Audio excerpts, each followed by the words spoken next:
a friend of mine called and he's like, hey man, I haven't seen you on the forum in a while. I know you've been busy. Listen, we're working on Shrek and we need somebody that knows Adobe Illustrator. You're the only person that knows it. And it's like, can you help us with this stuff?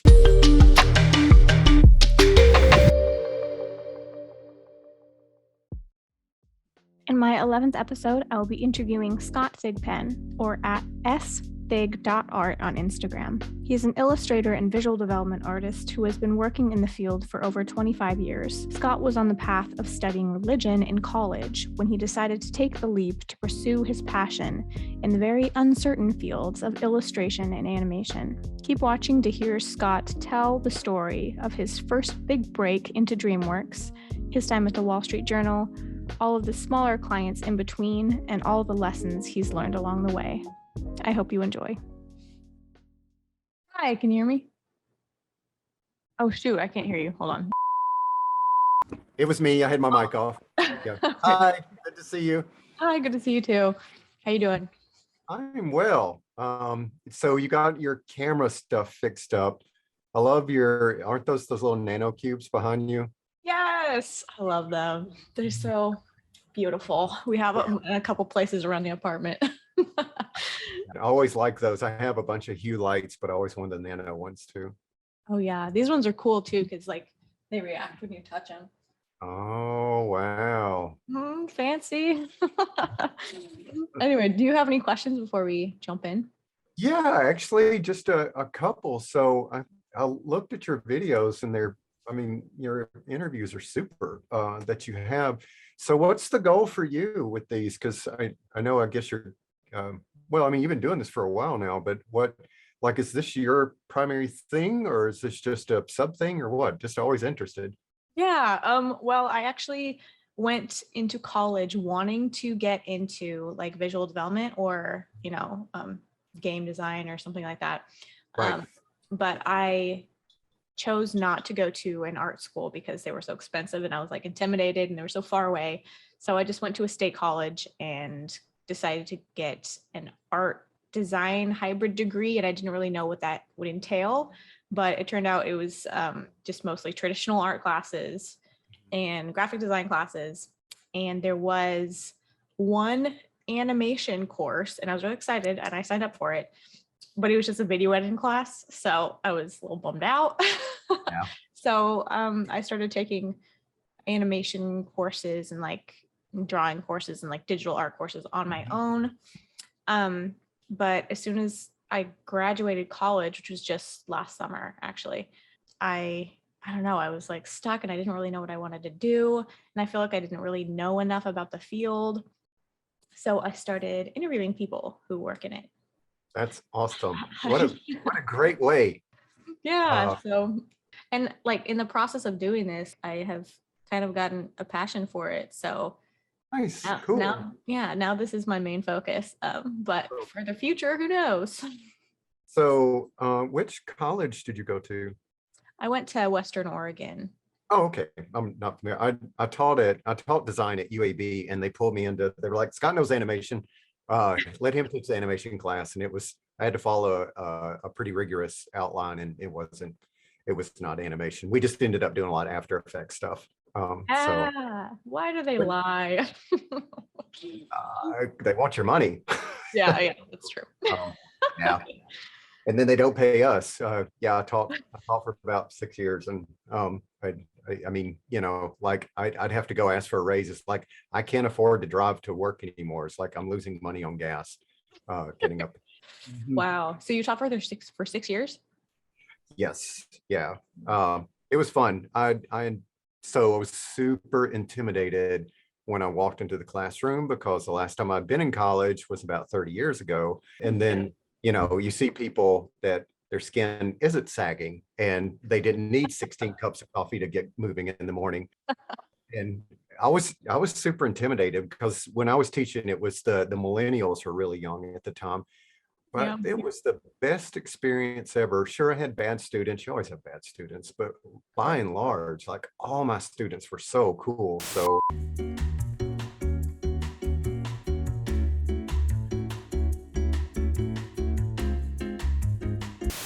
I only keep up with a handful now because it's been several years ago, but man, it's good times. Yeah, that sounds fun.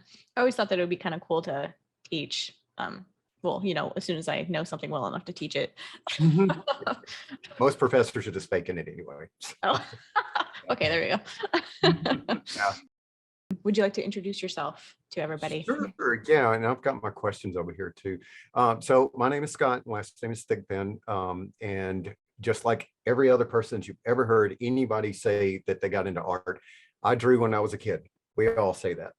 And when I was a child, I think sometime they'd re-released the Jungle Book, like it was done in the late 60s, and they re-released it again in the 70s. And my mom and dad took me as a child, and that movie hooked me so hard. And I walked down, it's like, I don't know what that is, but I want to do it as a career. And I was from a small southern town, and that was, everybody like artist. What is that? Do you want to starve for a living? And even as a kid, I was like, well, I'd love to be happy and not work a job that I can't stand, all my life. And Yeah. so I never gave up the dream of wanting to be in the animation industry. It's just that I had no resources. So, I took art in high school with art class, and it was good. I mean, I learned the foundations and stuff, and I took some at college. Any elective I could get, I would go there, and then moved on into just dumb luck, which we can talk about, of getting to work for DreamWorks and then the Wall Street Journal and Snap on Coke, and also your excellent question about small clients versus big clients and my thoughts on that. So I have been, quote, in the illustration and animation industries. I started freelancing in 1994, and they were humble times, lots of ramen noodles, which is sort of, I guess, a rite of passage to destroy your insides with salty noodles. Yeah, you got to. But so, and I live in Austin, Texas, and married, and we don't have children. We just have fur babies. I know such a generic answer. We passionately love to travel, and we have not traveled much. My wife is a geriatrician, so we have to be really careful about. She works at the VA, and we don't want to pass on COVID to a bunch of vets. So Yeah. we don't travel much, but we are tomorrow. So we're gonna take one of our first trips tomorrow. But yeah, where are you going? Nashville, which is sort of home. It's where my grandparents were, and Heather had a convention there, and of course it got canceled. But we're still going. So Nashville is fun. So Nice. That's kind of in a nutshell.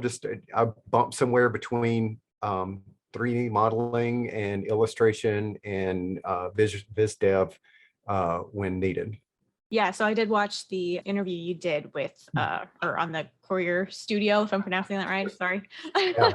Which was really cool. I'll link that interview for anybody who wants to watch it down below. Could you give a little bit more in depth about your choices to pick the major that you did in college instead of like, yeah. Right. Sure. So I think a lot about that. And there was a period of time I had a lot of regret because I was like, I should have gone to art school. I should have gone to art school. The choice to do religion and then, move into philosophy a little bit was small Southern town, very religious. And I wanted to continue that. My cousin was a kind of a prominent Episcopalian minister. And so I always looked up to him. He was so methodical and thoughtful and narrative, and he could tell great stories. And I think that's what I liked about the whole thing is, the pastors that I was exposed to growing up, the ones that did tell good stories, it was great. The ones that preached hellfire and brimstone sort of pushed me far away from religion. But anyway, I went to college, and at the time for 4 years, I even had regret, doing that, and I wanted to change my major a bunch of times, and I was like kind of caught like I didn't want to do anything in religion. I didn't particularly like the way things were constructed, and it just was not. There was no hook for me. But I took Greek and Hebrew and tons and tons of philosophy classes. I guess somewhere in my 30s, I was like, God, I wasted my whole college career on stuff that does not matter. However, it does matter because it taught me a lot about critical thinking and empathy, which is in severe lack in this day and age. And so I don't have regret about it anymore, but I used to it. And I think my philosophy teacher my Greek and philosophy teacher had two things they said that have impacted me since graduating in 1994. The philosophy teacher said, you don't come to college to make millions of dollars. You come to college to learn. Too bad it costs millions of dollars to learn, but such is life. And then my Greek teacher, the very last thing he ever told us was that you learn more and more about less and less to ultimately know you know nothing, which is sort of like the Dunning-Kruger effect. And those were two things that just kind of stuck with me and have sort of been a driving force almost of how I think about, like when people want to go to college, so they make it big or something like that. I'm like, well, you just go kind of to learn and get some critical thinking skills. Yeah. So I went to grad school, which was to get my MDiv or Master's of Divinity. And my Hebrew teacher, I'd taken 4 years of Hebrew previously. And then my Hebrew teacher in grad school called me and he's like, do you know what your grade is in here? And I was like, I don't know. See, because I just didn't care. And he goes, you're flunking out. He's like, you hate it here, don't you? And I started crying. I was like, yes. And he's like, what do you want to do? It's like, I just want to work for Disney. And he's like, go work for Disney. So I gave up what would have been a comfortable start of life to take a bunch of dead-end jobs. And a lot of people think the recession of 2007 was the big one, the bad one, but there was actually a mini recession going on when I graduated. So entertainment and creative jobs were just in short supply. It was a lot of working a lot of dead end jobs, a whole bunch. So I've been a bill collector. I've scooped poop at a vet before, and so lots of things that humble you quickly. So the idea is that I thought that was the right thing to do, was to go into religion, just because I'd grown up in such a religious household and everything. And it was like, some people are very good at being a minister and caring for others. And I mean, I care for others and stuff, but the one hook that I had was storytelling. And that was the one thing that kind of stuck along through things. And I actually took some of the classes I had to take were on creative writing and storytelling, because the professors where I went to, they said, no expository, just preach narratives, because people love stories. And I think we see that in today's age, where narratives can be created so quickly on the fly with memes and stuff. And so so the big overall theme was just storytelling, just kept going on. So like I said, regret at one point in time. Now just go. It was great learning lessons. Could have probably skipped, and gone straight to art school. And sometimes I think, but then I went in. You learn something from every, choice you make in life. Mm-hmm. Yep. So that was college. So after college, you were working a bunch of dead end jobs. So what was like the point at which you were like, okay, I'm gonna go at this hardcore. I'm gonna make art my profession. Gosh, what a story. So I was in grad school. I quit. Of course, naturally, I had to find a job because I had to get insurance. And so I would draw in my spare time. Given I was about 26 or 25, I guess, at this point, 24. Gosh, things get fuzzy when you're nearly 50. But given at the time, I was like, okay, I'll draw at night and I'll work during the day, except that the only jobs I could find were at night and on the weekends. So I slept during the day.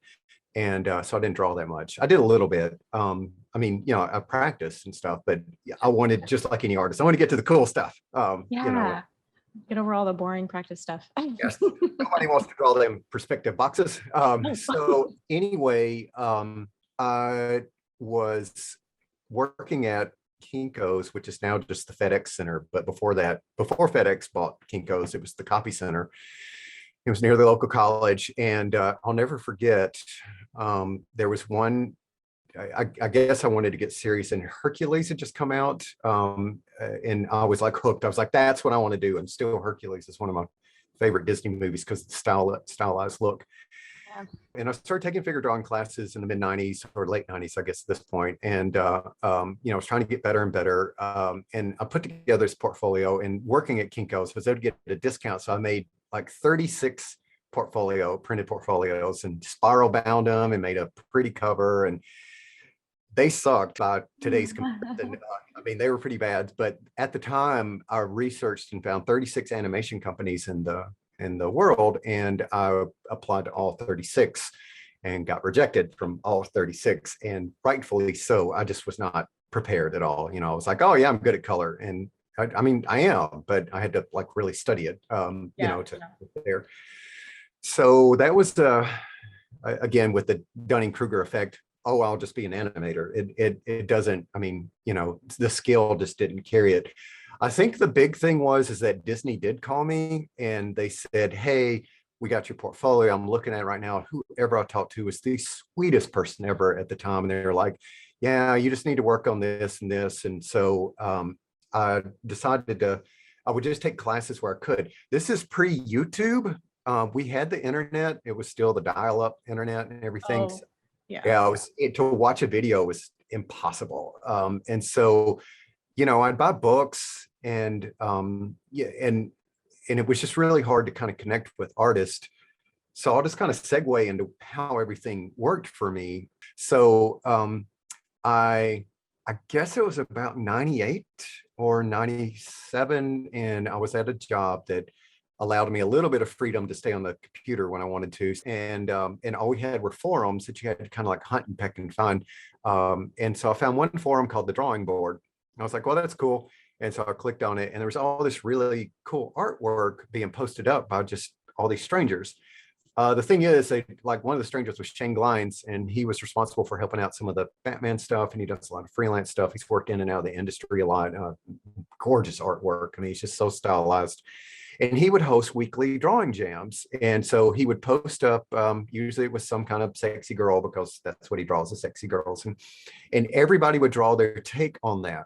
Yeah, and as I got to know these people, they weren't just folks just drawing their take on it. Some of them were illustrators in the industry, and some of them worked at Nick, and some worked at DreamWorks, and some worked at the Muppets, I think was another at the time. And so I realized I just kind of walked into a treasure trove of people. A lot of these folks, even though we all have gray in our beard, still work in the industry too. They're just older now. So it was a stroke of just tapping around on the keyboard, and then found this place and just got obsessed with doing these drawing jams. And I would do them every single week. And I realized the competition that you knew on Friday, everybody's going to post up the pictures. So you really had to, draw well, because these people that were, now very big, or not big people in the industry, but have been in the industry forever, they're seasoned at the time. So I was like, well, I want to do better. So it caused me to study more. And it was just the drive and the passion to do that. I created a few pieces that, I made a postcard that I was going to send out to people. Like, that's actually how you kind of courted clients at the time, is to send a postcard with your website on it. I learned how to build a website. At the time, it was nigh impossible. There was the browsers couldn't handle one type of website, and Flash had just come out, and so that was all the rage. And it's a weird time on the internet, web 1.0, and the .com bust. But anyway, through that, I made a lot of good friends at the time. And I guess a few years had gone by, and I've had started picking up a few clients here and there. They were very small. And then a friend of mine called, and he's like, hey man, I haven't seen you on the forum in a while. I know you've been busy. Listen, we're working on Shrek, and we need somebody that knows Adobe Illustrator. You're the only person that knows it. And it's like, can you help us with this stuff on Shrek? I was like, sure. Yeah. I've always wanted to do that. So that was my little breakthrough. I can kind of segue to what you had said. You had asked about big clients to small clients. So I can talk about that. Yeah, sure. So Working for DreamWorks was interesting because I was freelance, and I prefer freelance over. I have no problem working with a group. I have no problem working under some people. I kind of have problems with HR and policy, and Oh, I butt up against that when there's a dumbass policy and I have to deal with it. I'm not gonna. yeah, I'm more gonna freedom. rebel against it and bitch and moan until it's Yeah. changed or until they fire me. So I prefer freelance. So when I freelanced at DreamWorks, I didn't even get to go into DreamWorks studio. I was in the Overflow studio, which was a little let down. And I didn't meet any of the celebrities. I met the Eddie Murphy voiceover celebrity when Eddie was not available for donkeys. So that was my big claim to fame.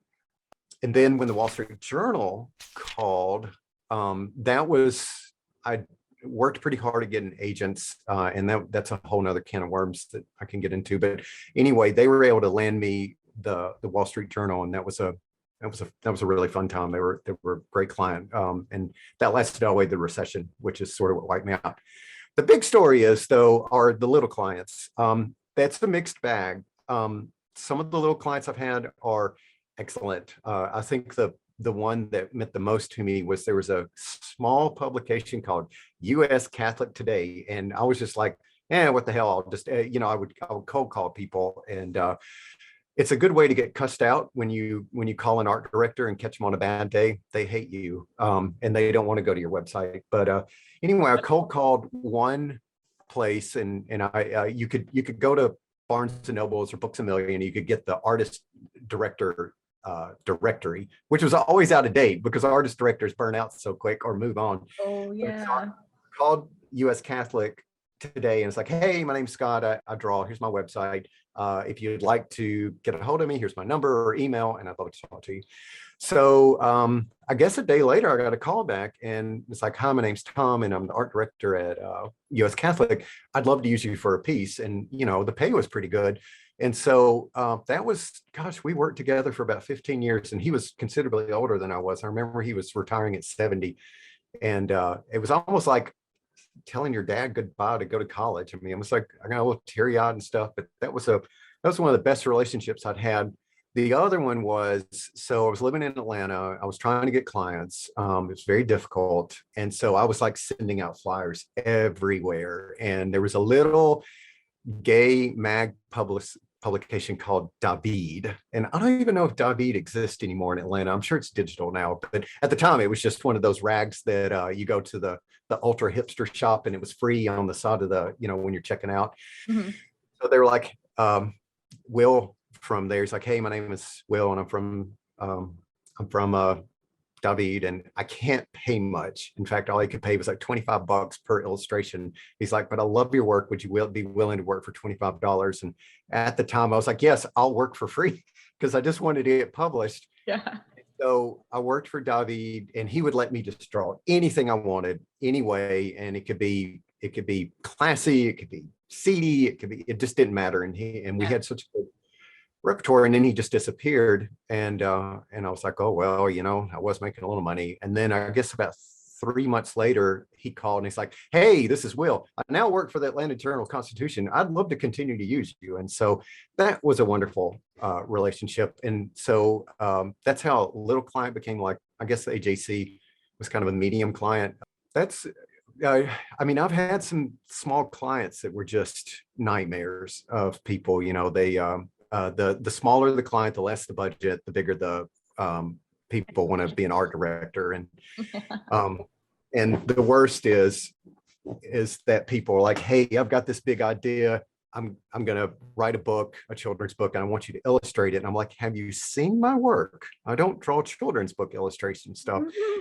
And they're like, yeah, we're gonna make it big, and the first time you buy into it because you're young and inexperienced, and then you realize you didn't make any money off of it. But people still today write me saying, I've got this idea for a book, and I'd love to share it with you, and we can make money together. I'm like, look, when you become the next J.K. Rowling, give me a call. But until that time, Yeah.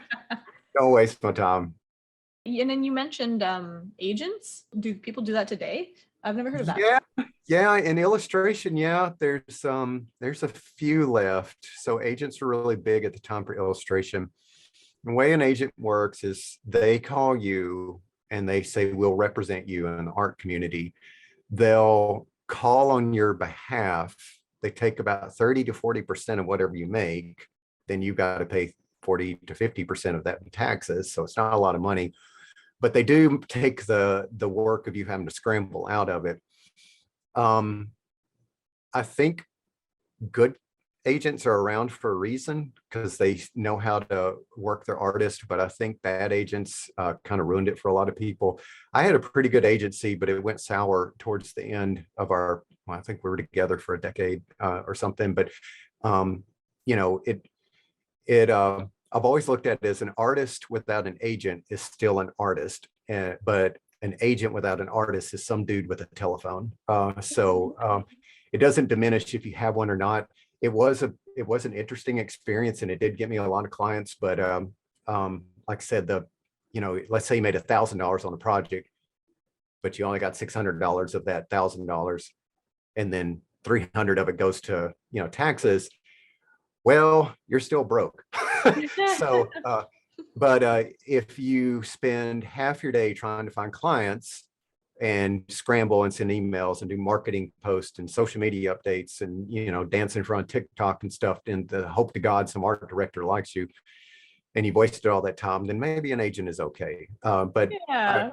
I don't know. That's here nor there. But for me, so I sent a bunch of postcards at the time because it's still the 90s to get an agent, and nothing, not a thing. And then at this point in time, getting rejected by 36 different animation companies, I'm like, okay, I'm probably gonna get rejected again. But that's okay because it's really just somebody telling you no.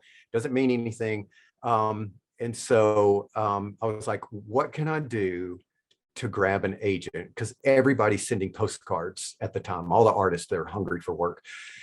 And so I was milling about, and I went to the Container Store in Atlanta, and I saw these little takeout boxes, and I was like, oh, I'll just make a Chinese takeout box themed deal. And so like I bought like 40 or 50 takeout boxes, and I made all this like Chinese meal illustrations, and I put it in there, and I actually took fortune cookies, and I took tweezers, and I pulled the fortune out of it, and I put another one in there that says you'll be successful with Scott Thigpen, and made little puns like, I won't poo poo on your platter. Who wanted the poo poo platter?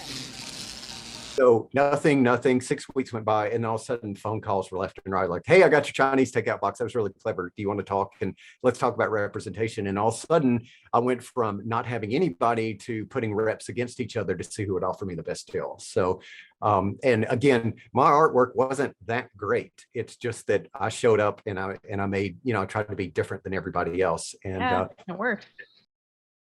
Well, so now that you do have some reputable big names on your resume, has having those names like gotten you more clients? Can I cuss? Is that okay? Yes. Or, it means jack shit. No. Yeah. Sure. So when I got finished with DreamWorks and I got paid, I was like, yay, I'm rich. Well, I wasn't, but you're only as successful as your last project.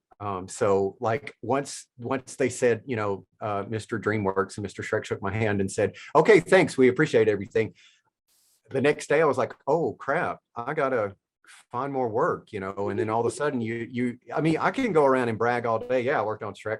Shrek was 25 years ago, 20 years ago. I mean, like I spent that money and quickly, because it wasn't a lot after you think about it.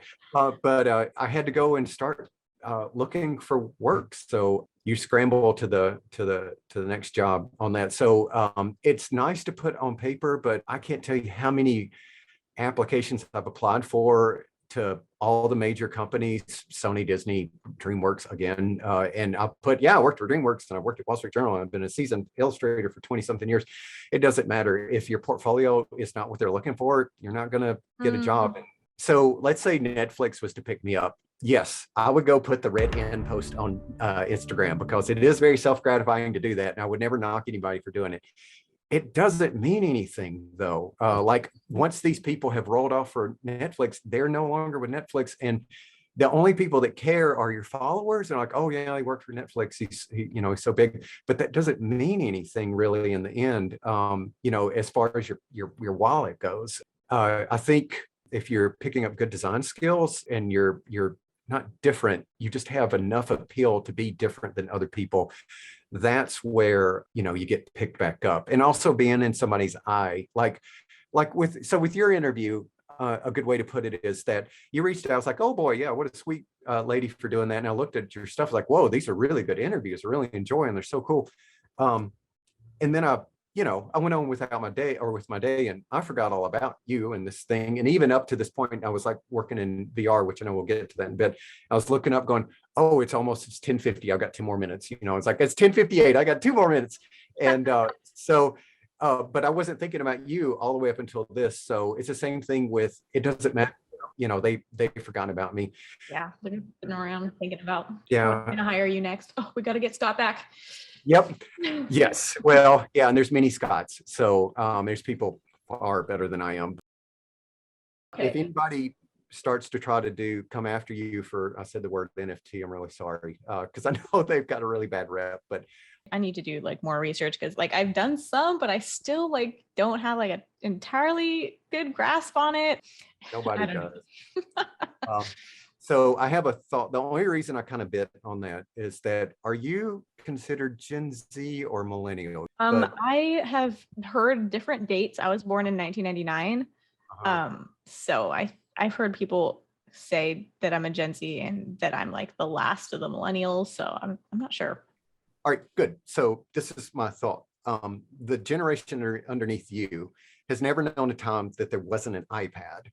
Like my generation, I remember having a black and white TV and it had a remote control that was tethered to the TV. You still had to get up and change the damn thing. And now I have a remote control that has 1,000 buttons on it, and I still don't know what to do. So I just get up and turn the TV on. But anyway, so there's never been a time that the generation beneath you doesn't know high-speed internet, VR, and stuff. And what was it when the App Store opened on Apple, and then parents were horrified when they found out their kids had spent $2,500 on like Farmville or buying their dolphin a little virtual hat. So I mean, those are the early NFTs, and so now we have this, and I truly think that when that generation enters into the workforce, A, they'll change it, but B, that'll just be commonplace to own and show your personalized artwork collection via the internet. So is this current project that you're working on, you're working in VR, or VR is just something you're doing for yourself on the side? VR is something I'm doing for myself. So about 2015 or 2014, I'm going to mess up his name. I think it was Goro Fahidi. Boy, I hope I didn't mess up his name. I'm sorry if I did, Goro. But anyway, he posted something on Instagram that was flat shaded. It didn't look 3D, but it was 3D. And it was a little airplane like zooming down through all these canyon walls. And I was like, oh, how's this done? So, he tagged it, thank God. Yeah, he hashtags. And it was like Quill. And I was like, oh my God, I don't know what this is, but I want it. So I looked it up, and like you had to have VR. It's like, okay, maybe I can justify that. It's like, well, you have to have a Windows machine. I'm like, well, crap, because I was all Mac at the time. So I just became obsessed looking at, they were called Quill illustrations, the program that makes it Quill.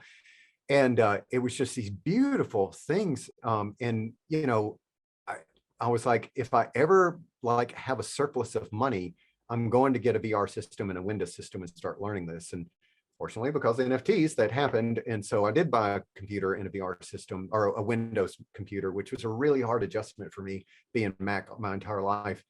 And I bought the goggles, and it's just like everything was natural to me.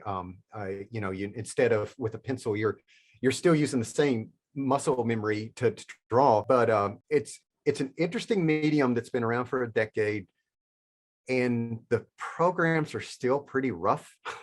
But the very fact that I can create a landscape, spin it around, compose it and stage it within 20 minutes versus 500 roughs, days worth of work just to come out with the comp and the angle you want is just valuable. And so I model it, and I'm not the best modeler at all. I mean, I'm actually pretty pretty bad, but I know what I'm doing in there. So I take it and I comp out the piece and I compose it and stage it and then go to like Blender, or there's another program called Twin Motion that's like way cool.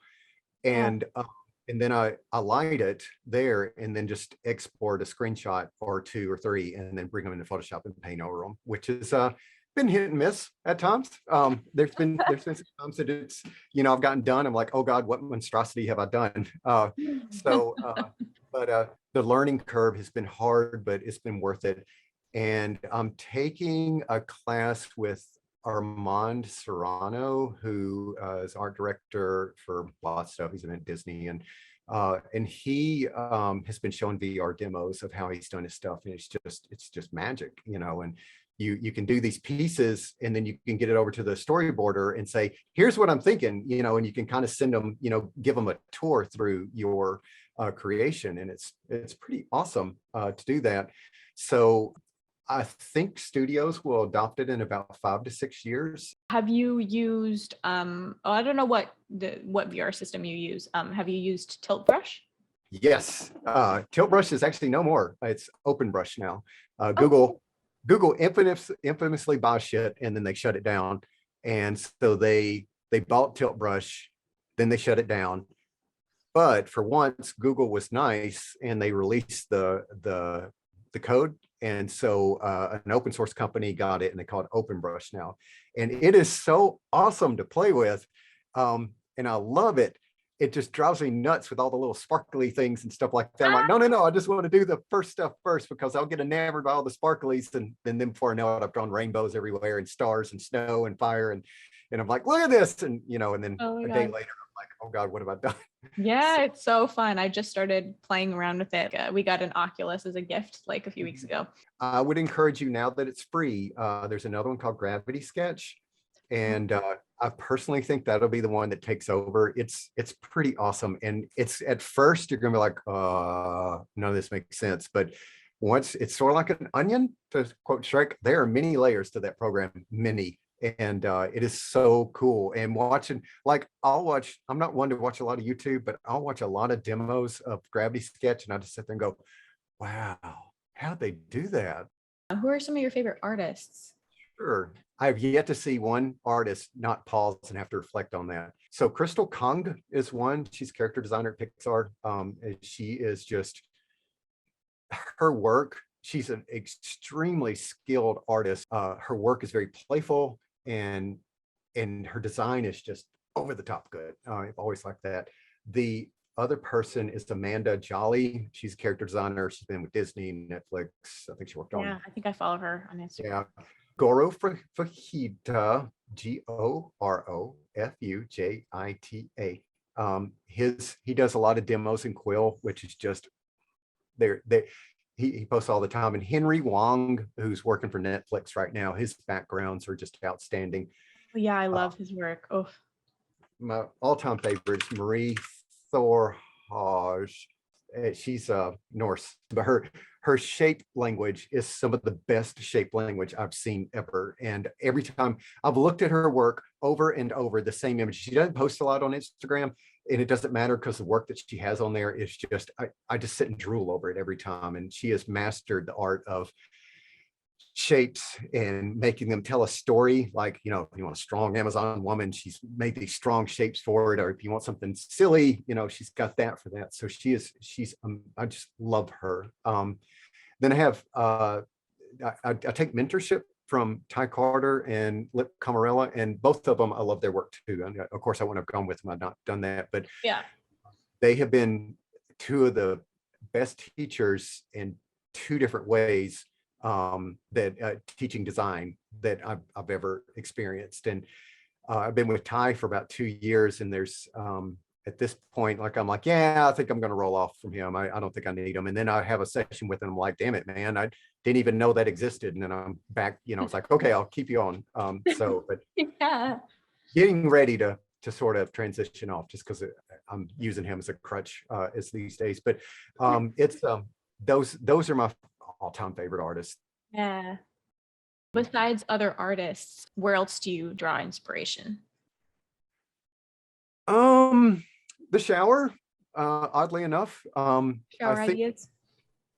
I think the last sliver of privacy we have is the shower. I feel bad for millennials and Z and beyond, because you guys will never know a time when something is not trying to get your attention. Where there were plenty of times when I was younger and I'm like, I'm bored. There's nothing on TV. And, and I think in that boredom is when your best ideas come, because you just, so like work from home. I freaking love working from home. It's the best thing ever. But somewhere along year 5,000 that we've been in this stupid pandemic, there was a moment I realized, wow, I used that commute time to daydream. I had like, with my last job, I had like a 30-minute commute back and forth with traffic. And like, that was 30 minutes I got to listen to a book, or that's 30 minutes that I just could let my brain wander. Music is a huge hook for me. And I can do it in reverse. If you say, what's your favorite music? Everything's my favorite music except for over-processed country music and metal. Everything else, like I passionately love music, and it pushes me into another world. So like, there's a musician. He's not very well known. His name is Samuel Kim, and it's funny. He just does covers of like Star Wars and The Witcher, and they're all instrumentals. But he even did the Spider-Verse, and it's powerful enough to make you dream, but not so powerful that it distracts you with like lyrics and everything. So I usually turn that on.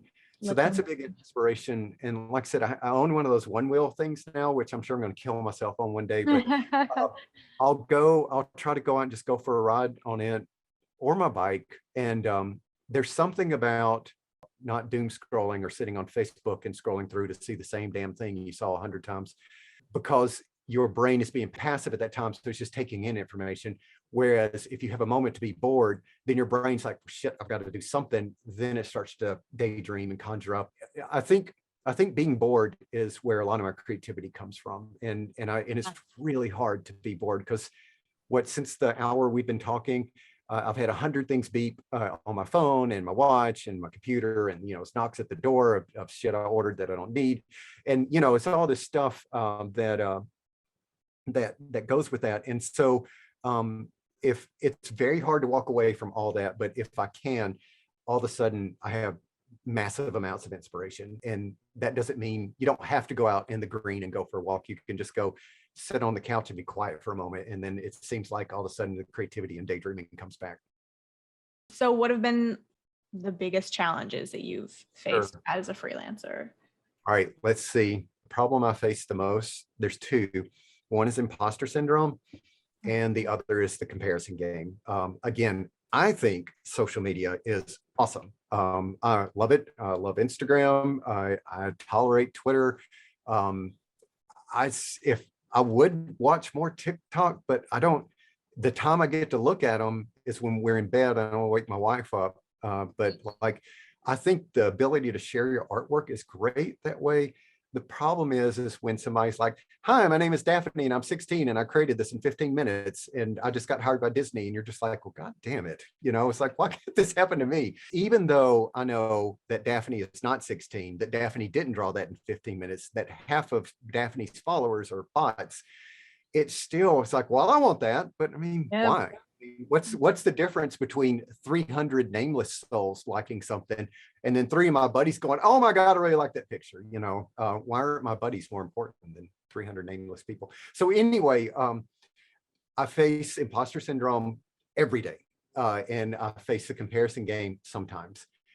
I used to think it was just a me problem until I started looking up at my wife and her friend are very decorated geriatricians. They've been doctors for like 20 something years. I don't think there's a time that Heather doesn't think she's an imposter. And, she's been the good doctor, won awards, and just a kind soul, but she still thinks she's not a great doctor sometimes. And so there's the opposite, right? There's the one where you think you're a god and you're the best artist ever. And nobody likes those people. But I honestly think self-deprecation and imposter syndrome is just as bad. So something that has helped me battle that is if somebody compliments, like there's a joke, how do you want to ruin an artist's day? Compliment their work. And they'll be like, oh God, no, it's terrible. Like my wife when we go to a party or something, my husband's a great artist. Look at this. And somehow she manages to find the worst picture of my art online. She's like, look, my husband did this, and like I'm over there dripping wet with sweat because I'm like, oh God, they're going to be judging me. But somebody, if it's fake or not, they're like, ooh, this is so good. A lot of times artists are like, no, that's my worst piece. I just always say thank you. Somebody's giving you the gift of a compliment. The best thing you can do is say thank you. And so that's kind of helped me battle that. The comparison game, I just have to remember myself is that online, everybody's lying to an extent. So, I don't put my worst artwork up. I put my best artwork. Those are the two big challenges that I still face today. So if you could time travel back to college days when you were like 20, what would you tell young Scott? I guess I have two regrets in life. One was when I was a kid, I was enamored with the saxophone, and seventh grade came around and I chose band over football and picked up the sax and picked it up quickly. Like I was a seventh grader, so we're not talking wonderful, but I picked up reading music really quick.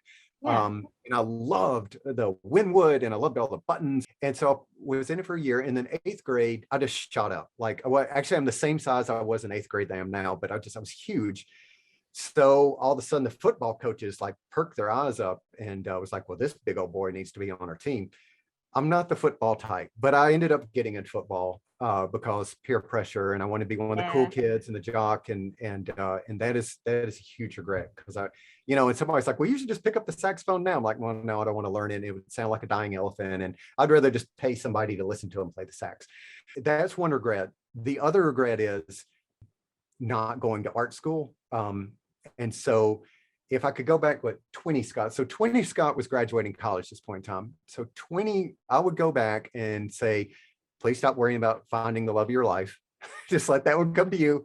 And second of all, do what I would do now if I wasn't married, which would be, draw incessantly and don't, I was just like a 20-year-old in the 90s. I was a slacker, just like our slacker generation. So, I slacked off and just hang out, or I'd love to tell you I was a cool kid and everything, but I was a nerd. So Dungeons and Dragons and playing Magic the Gathering, that had just come out. And so I was with all my nerdy friends doing that.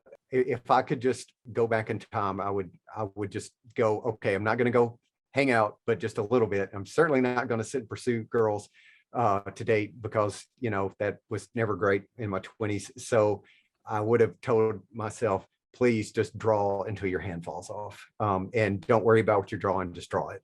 That's what I would tell 20-year-old me. So I tell 48-year-old me to do this when I have time. So. Yeah. Well, do you have any more goals for your career now? Yeah, that was another one I was thinking on. Up until last year, the dream has always been to work for Diz. The bucket list was, I don't care if I can just draw one frame or have one little hand, and it can be the lowest Disney show. It doesn't even be the best one, just to say I worked for Disney. So all the way up to about last year, I always had that. And I'll never forget, I had an interview with Don Yamaza, who's a recruiter for Illumination. And we were talking to her, and I was, had my eyes in the stars and talking about, and I just say how great it'd be to work for Disney on anything. And she's like, you know what you are? And I was like, what? She's like, you're a dreamer. And I was like, well, I thought that's for young people. But after it was a pretty successful NFT project we did. But after the first part of that, things kind of changed in my brain a little bit. And I think for the future, what I'd like to do is with VR, there's such a good storytelling element that I'd like to kind of get into some more storytelling through that. It probably was what got me turned on to that was that there's a video on Vimeo. You type in Glenn Keane VR, Glenn Keane Quill, and you see Glenn using one of the first demos of Quill creating Ariel. And it wasn't even a good shot of Ariel. He was doing what he could, to make the wireframe and stuff. But I'll never forget going, that's the future of storytelling. And so at the point I was like, well, I want to work for Disney and, and help them develop that. But now I'd rather do my own work if I can continue to float myself financially and create little stories. Maybe maybe they're just like 1-2 frame animations, like, like the boomerang effect on Instagram, where it's like, Yeah. and so maybe that's enough to tell a story, enough that it would impact. I would like to be able to get to the point where I could tell meaningful things, either A, to make people smile and laugh, or B, to cause them to think, so they would be better critical thinkers. So in the age of disinformation, again, I created this image in 15 minutes on my lunch break. That's disinformation, and that's not. Or an artist that's coming into their skin, starting to put their well-rendered work and then not showing all the pre-work they did to it. And in fact, one of the people that I love the most on the internet, her name is Valerie Riker is her name, but she goes by Valerie Draws Daily on the internet, or on Instagram. She posts every day. She doesn't miss a day, and it's the most entertaining stuff that she does. Is she the best all-time artist in the world? No, just like I'm not. Is she one of the most inspiring people in the world to me? Yes. And so I think we need more people that are a little more transparent as her, because she posts what she's drawing for the day, and sometimes it's good and sometimes it's bad. So I would love to be able to create for the future, create stories that were enough, sort of like Aesop's fables, the tortoise and the hare. You don't even need to recount the story. That slow and steady wins the race. Yeah. That there's your narrative. And so I would like to do those. So that's my future projects. And if they hired me, I wouldn't complain. Just to check out. Thank you so much for agreeing to talk with me. This was such a fun interview. Yeah. And I just love talking with people who have some years on me, and people who, don't just like portray this like fake story, like they have everything figured out. Like, it's very honest, and I appreciate hearing your story. You're welcome. All right. Well, take care. And I look forward to hearing it. I hope you all enjoyed and learned something. Again, that was Scott Thigpen, or at sthig.art on Instagram. If you liked his work, go follow him. I linked his account below. And if you enjoyed the video, go ahead and hit the subscribe button, drop a like, and comment what you thought about today's episode. To be notified when the next episode goes live, go ahead and hit the notification bell, or follow me on Instagram at Erin Christine Ross, where you can also vote on your favorite artist from my daily artist features. So go check that out, and thank you so much for watching.